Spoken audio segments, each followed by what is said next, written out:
What is Islam? The word Islam is an Arabic word that means submitting and surrendering your will to Almighty God. The word comes from the same root as the Arabic word salam, which means peace. Unlike the names used for other religions, such as Buddhism, Hinduism and Christianity, the name for the religion of Islam was both revealed by God and carries a deep spiritual meaning. Only by submitting one's will to Almighty God can one obtain true peace both in this life and in the life hereafter. Islam teaches that all religions originally had the same essential message, which was to submit wholeheartedly to the will of God and to worship Him and Him alone. For this reason, Islam is not a new religion, but is the same divinely revealed ultimate truth that God revealed to all prophets, including Noah, Abraham, Moses and Jesus. Who is Allah? Very often one will hear the Arabic word Allah being used in regards to Islam.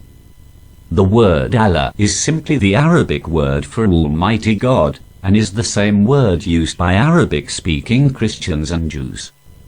If one were to pick up an Arabic translation of the Bible, one would see the word Allah being used where the word God is used in English.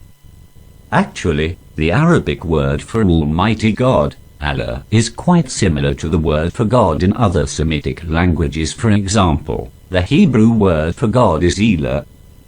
For various reasons, some non-Muslims mistakenly believe that Muslims worship a different God than the God of Moses and Abraham and Jesus. This is certainly not the case, since the pure monotheism of Islam calls all people to the worship of the God of Noah, Abraham, Moses, Jesus and all of the other prophets. That God sent to humanity was the Prophet Muhammad. Muhammad explained, interpreted and lived the teachings of Islam.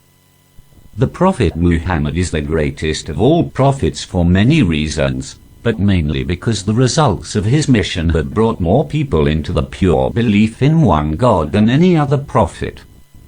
Even though other religious communities claimed to believe in one God, over time they had corrupted their beliefs by taking their prophets and saints as intercessors with Almighty God. Some religions believe their prophets to be manifestations of God, God incarnate, or the Son of God.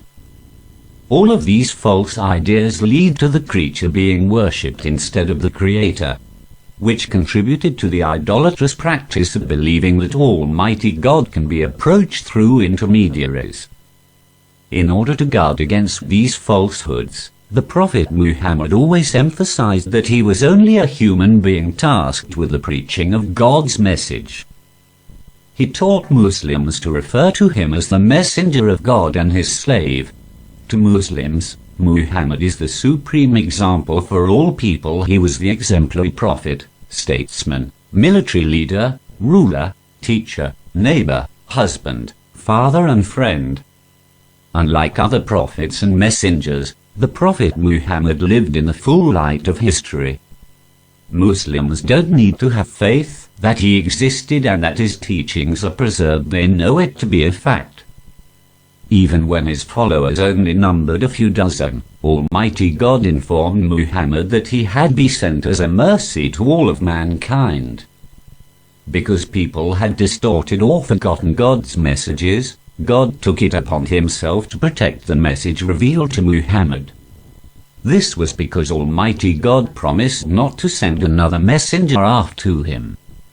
Since all of God's messengers have preached the message of Islam, that is submission to the will of God and the worship of God alone, Muhammad is actually the last prophet of Islam, not the first.